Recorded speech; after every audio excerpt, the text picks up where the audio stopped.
وعلیکم السلام میرا نام ورحمۃ اللہ مبشر ہے، وبرکاتہ۔ میں وزیر آباد سے ہوں۔ میرا سوال ہے کہ دعوت اسلامی چندہ کیوں اکٹھا کرتی ہے، انڈسٹری کیوں نہیں لگاتی اپنی؟ ہم نے مبلغ پیدا کرنے کی انڈسٹری لگائی ہوئی ہے، اس کے لیے ڈونیشن چاہیے ہوتا ہے۔ یہ فیکٹری لگی ہوئی ہے ہماری، حافظ بنانے کی فیکٹری ہے، عالم بنانے کی فیکٹری ہے، مبلغ بنانے کی فیکٹری ہے۔ اب یہ پوری پروڈکشن نکالنے کے لیے جو انویسٹمنٹ چاہیے وہ ہم چندے کے ذریعے لے لیتے ہیں۔ دین کا کام 1400 سال سے زیادہ عرصہ گزر گیا، دین کا کام چندے سے ہوا ہے، یہ موٹی بات ذہن میں بٹھا لیں۔ غزوات کے موقع پر نبی پاک صلی اللہ علیہ وسلم نے صحابہ کو کیا فرمایا؟ اللہ کی راہ میں دو، اللہ کی راہ میں خرچ کرو۔ صدیق اکبر لائے، فاروق اعظم لائے رضی اللہ تعالیٰ عنہما، دیگر صحابہ لائے، حضرت عبد الرحمن بن عوف لائے، حضرت عثمان غنی لائے رضی اللہ تعالیٰ عنہما۔ یہ سب یہ کیا جمع ہو رہا تھا؟ چندہ ہی تو تھا، ڈونیشن ہی تو تھا۔ اور اس کے بعد اسلام و دین کا جو ذریعہ ہے، ایک جو طریقہ کار ہے، زکوٰۃ کلیکشن ہے، یہ تو آپ بھی مانتے ہیں۔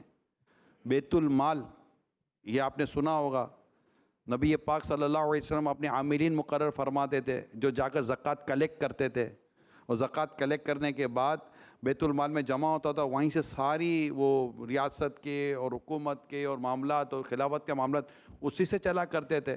زکوٰۃ کا ایک پورا نظام بنا ہوا ہے، مطلب پورا نظام، رفاع عامہ کا پورا نظام، یہ پورے کے پورا اسی پر اسٹیبلش۔ بھائی امام کی تنخواہ چندے سے ملتی ہے، 16 گریڈ کے افسر کی تنخواہ کس سے ملتی ہے؟ ٹیکس سے ملتی ہے۔ کون سا کوئی کما کے دے رہا ہے اس کو بتائیے؟ لیکن وہ جنٹل مین ہے، امام صاحب زکوٰۃ کی تنخواہ لیتا ہے۔ زکوٰۃ کی تنخواہ امام صاحب کیوں لے گئے؟ وہ ٹیکس کی تنخواہ لے ہوئے تو کچھ بھی نہیں۔ کوئی ایک بتائیں گریڈ کا افسر جس کو کوئی تنخواہ ٹیکس سے نہ ملتی ہو؟ اسلام کا نظام زکوٰۃ کا ہے کہ وہ زکوٰۃ کلیکٹ کرتی ہے۔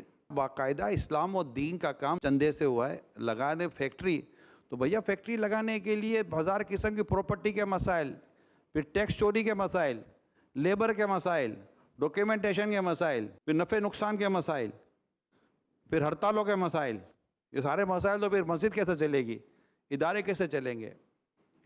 تو مسلمان زکوٰۃ دیتا ہے ثواب کے لیے، اور زکوٰۃ دین کے نام پر اور جو حقدار ہوتے ہیں ان پر خرچ ہوتی ہے۔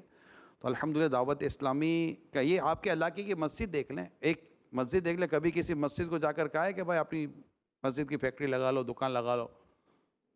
سارے جمعے کو نکالتے ہیں، 10 روپیہ بھی ڈالو تو 5 روپیہ نکال لیتا ہے کہ یار 5 روپیہ دینا تھا۔ یہ تو اپنے تو چلتا ہے نا، کرک نوٹ بھی کوئی نہیں دیتا، پرانی نوٹ ڈالتا ہے مسجد کی جھولی میں کہ کرک 100 روپے کی کرک نوٹ 101 روپے کی بھی نہیں ہے، نہ پرانی نوٹ 99 روپے کی ہے۔ تو چندے سے ہی نظام چلتا ہے، اور ماشاءاللہ یہ بہت اچھا نظام چلتا ہے، اس کو برا بھی نہیں ماننا چاہیے۔ برا کیسے مانے؟ دین کے لیے چندہ